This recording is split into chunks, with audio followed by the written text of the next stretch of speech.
बिस्मिल्लाहिर्रहमानिर्रहीम। अस्सलाम वालेकुम नाज़रीन, आप यूट्यूब चैनल देख रहे हैं। मैं इमरान खान हूँ। एक और ख़बर की तस्दीक हो गई है और इस दफ़ा तस्दीक की है एजाज़ सैयद साहब ने। इन्वेस्टिगेटिव जर्नलिस्ट हैं और उन्होंने बताया कि, और ये पहले ही पाकिस्तान तहरीक इंसाफ कह रही थी, जबकि कुछ और सहाफ़ी भी कह रहे थे। मुतीउल्लाह जान साहब ने इस मामले को सबसे पहले क्लियर किया था। ये जो रेंजर्स के एहलकारों की शहादत हुई थी, शहादत इसलिए कि वो ड्यूटी पे थे। जब भी कोई ऑफिसर या कोई एहलकार ड्यूटी के ऊपर होता है और ड्यूटी पे उसकी जान चली जाए, इवन कोई आदमी अगर पैसे कमाने के लिए, अपने बच्चों के लिए हक हलाल कमाने के लिए घर से बाहर निकला और कहीं पे उसकी शहादत हो जाए या इंतकाल हो जाए, तो उसको शहादत ही कहा जाता है और ये शहादत है। वो ड्यूटी के ऊपर थे। तो ये जो उनकी शहादत हुई है, इसमें उन्होंने बताया कि हाशिम नाम का नौजवान है जो वो गाड़ी चला रहा था और उसकी गाड़ी के नीचे ये रेंजर्स एहलकार आए हैं जिनकी शहादतें हुई हैं। और इस शख्स का पाकिस्तान तहरीक इंसाफ से किसी किस्म का कोई ताल्लुक नहीं है, बल्कि इसकी फैमिली के बारे में भी सारा कुछ उन्होंने बताया। एजाज सैयद साहब ने, उन्होंने कहा जी इनकी फैमिली के लिए बड़ी मुश्किल सूरत हाल है और ये जो एहलकार शहीद हुए हैं इनका ताल्लुक पाकिस्तान तहरीक इंसाफ से नहीं है। जिन लोगों ने उन्हें शहीद किया और जिस शख्स ने किया उसका भी कोई ताल्लुक नहीं है और तहरीक इंसाफ का इस सारे मामले से कुछ भी लेना देना नहीं है। तो इसको तो नाजरीन आप एक मरतबा फिर क्लियर कर दें कि ये बात दोबारा सामने आई है।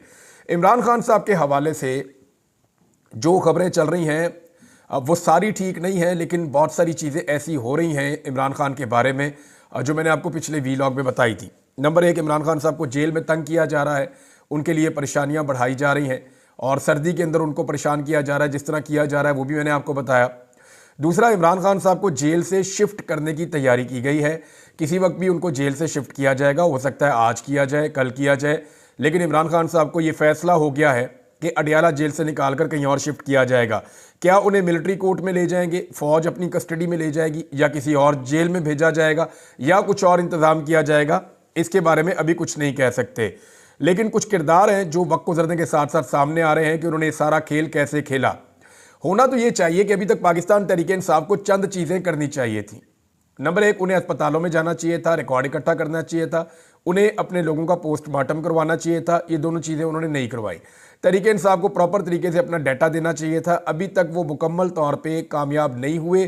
सिर्फ सोशल मीडिया के ऊपर तहरीक इंसाफ के चंद जिम्मेदारान हैं जो एक एक करके इकट्ठा कर रहे हैं डाटा और वो दे रहे हैं। इसके अंदर देखिए, उनके पास एक पूरी सूबाई हुकूमत है, उसने किसी किस्म की कोई कार्रवाई नहीं की। अली अमीन गंडापुर गए, जाके जख्मियों से मिले, लेकिन अली अमीन गंडापुर साहब का किरदार क्या है इसके बारे में मैं आपको एक पूरी ऐसी चीज़ बताने लगा हूं कि ऐनी शाहिद है जो मखसूस वक्त तक अली अमीन गंडापुर की गाड़ी के साथ रहा। ये शख्स जब डी चौक से फायरिंग हुई तो ये शख्स डी चौक से भागा। इसने मुझे पश्तो में सारे मैसेजेस भेजे, मैंने सारे मैसेजेस को ट्रांसलेट किया है और इसने कहा कि मैं कुरान पाक पे हलफ देने के लिए भी तैयार हूं कि जो बात मैं कह रहा हूं, ये शख्स काफ़ी डरा हुआ है। इसने कहा कुरान पाक पे हलफ देने के लिए तैयार हूं कि जो कह रहा हूं वो बात 100% दुरुस्त है, जो मैंने देखा वो मैं एज इट इज़ बयान कर देता हूं। वो कह रहे जी जब फायरिंग शुरू हुई तो बहुत तेज़ फायरिंग हो गई थी और सब लोग हवास भागता हो गए थे, लोग भागना शुरू हो गए, हम भी भागना शुरू हो गए, लाइटें बंद थी। भागते हुए जो है सीएम की गाड़ियां हमारे करीब आई, सीएम साहब वहाँ से निकल रहे थे, वहाँ से भाग रहे थे, तो मैं एक गाड़ी पे लटक गया इनके पीछे। मैंने मुंह के ऊपर वो कपड़ा वगैरह लपेटा हुआ था और बहुत सारे और लोग हैं जिन्होंने लपेटे हुए थे। सीएम के अपने गार्ड्स जो है उन्होंने भी कपड़े लपेटे हुए थे कुछ ने। उन्होंने कहा जी मैं वहाँ से सीएम की गाड़ी के पीछे लटक गया और गाड़ी बहुत तेज़ चला रहे थे वो। और थोड़ी देर के बाद एक और गाड़ी देखी जो पहले मुझे नहीं पता था, बाद में पता चला कि ये उमर अयूब साहब की गाड़ी है और इनकी गाड़ी भी साथ ही सीएम खैबर पख्तूनख्वा की गाड़ी के साथ निकल रही थी। फिर वो पुल जहाँ पे नीचे अली अमीन गंडापुर साहब ने तकरीर की थी, ये उस पुल पे पहुँचे और उसको जब क्रॉस किया और वहाँ पे उस पुल पे पहुँच के अली अमीन गंडापुर ने जहाँ तकरीर की थी वहाँ आगे गाड़ियाँ और भी खड़ी थी। वहाँ जनाब वो कहते जी गाड़ियाँ रोकी और पुल के ऊपर से गाड़ियाँ आगे लेकर गए और तेज़ी से एक ब्रेक मारी तो एक सिक्योरिटी का जो लड़का था जो गंडापुर साहब की सिक्योरिटी में था, गाड़ी उसको भी जाकर लगी लेकिन वो बच गया। और इसके बाद उसने बताया जी कि लड़के को गाड़ी टच हुई लेकिन वो लड़का बच गया। अली अमीन उतरकर फ़ौरन दूसरी गाड़ी में गए जिस गाड़ी में उमर अयूब और बुशरा बीबी मौजूद थे, यानी दूसरी गाड़ी थी उसमें बुशरा बीबी और उमर अयूब दोनों पहले से मौजूद थे। अली अमीन गंडापुर साहब उतरे और उस गाड़ी के अंदर जाकर बैठ गए। इन्होंने वहाँ से गाड़ियाँ भगाई और गाड़ियाँ उन्होंने भगाई और आगे एक जगह पहुँचे तो रास्ता बंद था, यानी पुल के दूसरी कोने पे गए, उस तरफ जाके देखा तो वह रास्ता बंद था और वो रास्ता खुला हुआ नहीं था। तो बुशरा बीबी उस वक्त गाड़ी से बाहर निकल आई और उन्होंने कहा कि तुम कहाँ जा रहे हो, क्यों वापस जा रहे हो, किधर को जा रहे हो, वापस नहीं जाना। तो जो गाड़ी थी उसकी सिक्योरिटी के लिए जो लोग साथ गाड़ी के लटके होते हैं वो ऊपर चढ़े होते हैं, जैसे इमरान खान साहब की गाड़ी के ऊपर भी आपने देखा होगा। तो उनमें से एक बंदा जो है उसने बुशरा बीबी के कंधे पे हाथ रखा और उसने कहा कि आप गाड़ी के अंदर बैठें, और इसने ये भी बताया कि बुशरा बीबी रो रही थी और वो रोते हुए पूछ रही थी कि तुम किधर जा रहे हो, क्यों जा रहे हो और यहाँ से क्यों भाग रहे हो। तो गाड़ी के ऊपर जो बंदा था उसने बुशरा बीबी के कंधे पे हाथ रख के कहा कि बैठ जाओ गाड़ी में, और उन्होंने ज़बरदस्ती की और उन्हें गाड़ी में बैठा दिया। वो फिर दोबारा गाड़ी से निकली। थोड़ी देर के बाद जब दोबारा गाड़ी से वो निकली और उन्होंने चीखना शुरू किया तो उसी सिक्योरिटी वाले ने उनके मुंह पर हाथ रख के कहा कि तुम चुप हो जाओ। किसी ने वीडियो बनाने की वहां पे कोशिश की, ये भी उस बंदे ने बताया, तो सिक्योरिटी वालों ने उसे वीडियो बनाने से रोक दिया। और एक जगह फिर दोबारा गाड़ी रुकी तो तीसरी मरतबा, क्योंकि रास्ते में रुकावटें भी थी, तो तीसरी मरतबा बुशरा बीबी ने निकल कर शोर मचाया, मगर गार्ड ने उन्हें उसी तरह मुंह पर हाथ रख के गाड़ी के अंदर डाल दिया। अली अमीन गंडापुर भी गाड़ी से उतरा और अली अमीन गंडापुर ने बुशरा बीबी को खुद गाड़ी के अंदर घुसाया, उन्हें गाड़ी के अंदर बिठाया, और यानी तकरीबन ज़बरदस्ती है, वो जो बता रहा है, मैं उस तरह नहीं बोल रहा, लेकिन उसने उन्हें गाड़ी के अंदर बिठाया।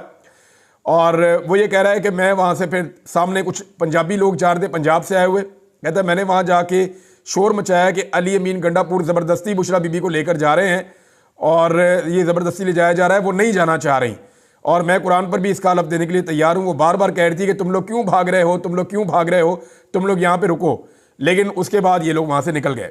अब अली अमीन गंडापुर साहब ने ये ख्वाहिश का इजहार भी किया उस दिन पॉलिटिकल कमेटी की मीटिंग में कि बुशरा बीबी ये स्टेटमेंट दे दें कि बुशरा बीबी जो है उनको ज़बरदस्ती मैं नहीं लेकर आया, लेकिन बुशरा बीबी ने वो स्टेटमेंट देने से इनकार कर दिया।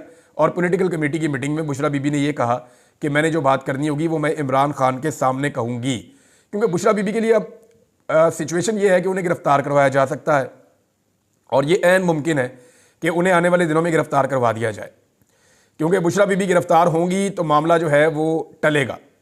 उनके पास जो है वो पूरी कहानी है। अगर वो इमरान खान साहब से मिली और जाके उन्होंने सारी सच्चाई इमरान खान साहब को बताई कि किसने क्या किया और किसका क्या किरदार था और कारकुनों के साथ कैसे धोखा हुआ, तो ये सारी चीज़ें खुल जाएंगी। अब इसमें जो है वो बुशरा बीबी साहब को कभी डराया जाता है उन्हें नैब के केसेस से कि आपके ऊपर नैब का केस चढ़ जाएगा और नैब आ रही है आपको गिरफ्तार करने के लिए। ये खबरें भी आ रही हैं, अभी नैब ने तरदीद कर दी, हम खैबर पख्तूनख्वा जो है वो वज़ीर आला हाउस में नहीं गए, लेकिन पहले ये रिपोर्ट हुआ था कि वो वहाँ पे आए, उन्होंने आके बुशरा बीबी का पूछा, लेकिन अब ये रिपोर्ट हो रहा है कि वो कह रहे हैं हम वहाँ पे नहीं गए। दूसरा ये है कि क्या बुशरा बीबी का रब्ता हो रहा है नॉर्मली लोगों के साथ, तो बहुत सारे लोगों से मैंने पूछा तो उन्होंने कहा जी हमारा पहले अगर रब्ता था भी तो अब उनसे कोई रब्ता नहीं है। उनकी बहन ने भी इस तरह का स्टेटमेंट थोड़ी देर पहले दिया था कि बुशरा बीबी से हमारा कोई रब्ता नहीं है। तो अब ये मामला वो है और उतना ही है जितना मुझे एज इट इज एक बंदे ने बताया, और इस बंदे का कोई ताल्लुक इस हवाले से नहीं है कि इसका कोई फ़ायदा या नुकसान हो इसमें। यानी उसने जो देखा उसने हलफ लिया और उसने कहा जी मैं आपको एग्जैक्टली वही बताऊंगा जो मैंने देखा, ना इससे ज़्यादा कुछ ना इससे कम कुछ। गाड़ी में क्या बात हो रही थी मुझे नहीं पता, अगर अंदर कोई बात किसी और तरह हो रही थी मैं नहीं जानता, लेकिन बुशरा बीबी ने 3 मरतबा शोर इस बात पे मचाया कि भाग क्यों रहे हो, जा क्यों रहे हो, किधर जा रहे हो, वापस चलो और मुझे उतारो गाड़ी से। तो उनको फिर वो ज़बरदस्ती लेकर गए, लेकिन उमर अयूब ने इसके ऊपर प्रोटेस्ट किया कि ये सलूक जो है बुशरा बीबी के साथ ये मुनासिब नहीं है। बहरहाल अब देखें, ये उमर अयूब, अली अमीन गंडापुर वो उस रात फिर इकट्ठे ही थे, फिर अगले दिन उन्होंने एक साथ एक प्रेस कॉन्फ्रेंस भी की है, लेकिन जो मुझे एज इट इज़ बताया उस बंदे ने जो एनी शाहिद था मैंने वो आपको बता दिया है। और जब मैंने पॉलिटिकल कमेटी के अंदर से कुछ सोर्सेज से इंफॉर्मेशन ली तो उन्होंने कहा कि अली अमीन गंडापुर साहब ये साबित करना चाहते हैं, उनको इस बात की बड़ी परेशानी है कि किसी तरह ये मैं साबित कर दूं कि बुशरा बीबी को उस रात में ज़बरदस्ती नहीं लेकर गया था। इसके लिए वो बुशरा बीबी की गवाही दिलवाने की कोशिश भी कर रहे थे, लेकिन बुशरा बीबी ने वहाँ पे ऐसी गवाही नहीं दी। अब इमरान खान साहब की सेहत के हवाले से जो खदशात हैं और उनकी सूरत हाल के हवाले से जो खदशात हैं कि उनको वहाँ से शिफ्ट किया जाएगा, कहीं और ले जाया जाएगा, तो इसके लिए दोबारा से इस्लामाबाद में जो है वो एक्टिविटी शुरू कर दी गई है। इस्लामाबाद में क्रैकडाउन हो रहा है, पंजाब में क्रैकडाउन हो रहा है, बलूचिस्तान में ये पहली दफ़ा हो रहा है। वहाँ के लोगों ने मुझे बताया कि वहाँ पे जो शोहदा थे उनकी फातिहा कहने के लिए जो लोग आ रहे हैं उनको भी रोका जा रहा है। पुलिस जो है वो मुकदमे दर्ज कर रही है, जो शहीद हुए हैं लोग उनके घर वालों के ऊपर भी। और पहले BBC ने पोल खोला था, कुछ आलमी मीडिया, अल जज़ीरा है, द गार्डियन है, बाकी मीडिया ने पोल खोला था। अब जो है वो इंडिपेंडेंट उर्दू की एनी शराजी हैं, उन्होंने भी सानिया डी चौक का पोल खोल दिया है। कम से कम 10 शोहदा का उन्होंने कंफर्म किया कि वो डी चौक में शहीद किए गए, और उन्होंने बताया कि 110 अफराद ऐसे हैं जो जख्मी हुए, जिनको गोलियां लगी और उन्हें अस्पतालों में पहुंचाया गया। अस्पतालों में इमरजेंसी की सूरत हाल थी और अस्पतालों में कर्फ्यू लगा हुआ था। अस्पताल जो है वो पूरी तरह से फॉलो नहीं कर सके प्रोसीजर को जैसे वो करते हैं। अब इस्लामाबाद में एक और चीज़ हुई है नाज़रीन, वो मुझे आपके साथ शेयर करनी है और ये बहुत इंपॉर्टेंट है। इस्लामाबाद में सहाफ़ियों की एक बैठक हुई है और ये वो सहाफ़ी इकट्ठे हुए हैं जो उस रात वहाँ पे मौजूद थे डी चौक में, जिन्होंने ये गोली चलती हुई देखी है, जिन्होंने जख्मियों को उठा के अस्पताल ले जाते हुए देखा है, जिन्होंने लाशें वहाँ पे देखी हैं। अब इसमें जो है उन तमाम सहाफ़ियों ने अपने अपने नोट्स इकट्ठे किए। अब यहाँ पे तकरीबन दर्जनों के करीब सहाफ़ी मौजूद थे। इनमें ज़्यादातर वो हैं जो सोशल मीडिया के ऊपर जर्नलिज्म करते हैं। तो ये जो दर्जनों सहाफ़ी वहाँ पे मौजूद थे, इन्होंने अपने अपने नोट्स शेयर किए कि मैं फ़लाँ जगह पे था, मैंने ये देखा। दूसरे ने कहा जी मैं फ़लाँ जगह पे था, मैंने ये देखा। तीसरे ने बताया जी मैं फ़लाँ जगह पे था। खातून सहाफ़ी उन्होंने कहा जी मैं इस जगह पे थी, मैंने ये देखा। तो इन्होंने लाशें अपनी तरफ से काउंट की कि जी मैंने इस तरह के कपड़ों में इस तरह का एक बंदा इस इलाके का वो लगता था, उसको मैंने देखा, उसकी डेड बॉडी थी। किसी ने बताया मैंने 2 डेड बॉडीज देखी, किसी ने कहा मैंने 3 डेड बॉडीज देखी। और जब इन्होंने अपने नोट्स शेयर किए, अब कई दफ़ा ऐसा होता है कि एक ही सहाफ़ी ने 2-3 सहाफ़ियों ने एक ही डेड बॉडी देखी होती है, तो इन्होंने वो कंफर्म किया कि चोट किस जगह पे, यानी जो इनका क्राइटेरिया था वो ये था कि गोली किस जगह पे लगी थी, उसने कपड़े किस रंग के पहने थे, उसके साथ किस तरह के लोग थे, उसकी डेथ हो चुकी थी या वो मरने के करीब था, और यानी जितनी सारी चीज़ें इकट्ठी की और किस जगह पे आपने ये देखा। तो जब इन्होंने डाटा इकट्ठा किया तो सहाफ़ी इस नतीजे पर पहुंचे कि उन्होंने खुद अब तक 17 लाशें सिर्फ सहाफ़ियों ने देखी हैं। इसके अलावा कुछ और डाटा जब उन्होंने कलेक्ट किया तो उनका अंदाज़ा है कि लाशें 20 से ज़ायद हैं। यानी मुझे एक सहाफ़ी ने बताया कि हमने हमारे एस्टीमेट के मुताबिक 25 के करीब लोग वहाँ पे शहीद हुए हैं। ये जनाब जो सहाफ़ियों ने अपनी एफर्ट की है, इसके ऊपर वो एक कंप्रीहेंसिव काम कर रहे हैं। आने वाले दिनों में वो आपके सामने आ जाएगा कि किस सहाफ़ी ने क्या देखा। इसके ऊपर पूरी एक रिपोर्ट बन रही है, पूरी एक डॉक्यूमेंट्री बन रही है। इस पर काम हो रहा है कि जिस जिस सहाफ़ी ने जो जो देखा वो उसको रिपोर्ट करेगा। और जो 12 पाकिस्तान तहरीक इंसाफ ने नाम दिए कि ये हमारे शहीद हो चुके हैं, वो 12 इनमें कवर हो जाते हैं। यानी सहाफ़ियों ने बताया कि ये जो नाम आए हैं ना, ये शक्लें जो हैं, इनमें से इनको हम पहचान रहे हैं और इसको मैंने देखा था, दूसरे ने कहा इसको मैंने देखा था, तीसरे ने कहा इन 2 को मैंने देखा था, तो तीसरा चौथे ने कहा जी मैंने भी इनको देखा था। तो इस तरह उन्होंने उन 12 बंदों को कंफर्म किया सहाफ़ियों ने कि बिल्कुल ये 12 बंदे पाकिस्तान तहरीक इंसाफ के और ये इस साने के अंदर शहीद हुए। अच्छा, इनमें जो कुछ लोग हैं वो 26 नंबर चुंगी पे भी शहीद हुए पाकिस्तान तहरीक इंसाफ के। वो डाटा जो है उसको भी इसके साथ मिलाकर देखेंगे। उनका ये कहना है कि 25 के करीब लोग, हमें शुबा है, सहाफ़ियों ने कहा कि वो शहीद हुए, क्योंकि जहाँ पे बहुत ज़्यादा फायरिंग हो रही थी, जहाँ पे बड़ी खौफनाक सूरत हाल थी, वहाँ पे हम जा नहीं पा रहे थे और वहाँ पे हमें इस बात का खतरा था कि हमें भी गोलियाँ लग जाएंगी। हमने सिर्फ वो लाशें देखी है जो साइडों पे थी और मैंने सिर्फ वो लाशें देखी है जिनको वहाँ से मुंतकिल करने की कोशिश की जा रही थी। बहरहाल ये आने वाले दिनों में जब एक डॉक्यूमेंट्री बनाएंगे तो चीज़ें क्लियर हो जाएंगी। नाज़रीन, मुतीउल्लाह जान साहब जो हैं वो भी लाशों के ऊपर काम कर रहे थे, इस सारी सूरत हाल को देख रहे थे।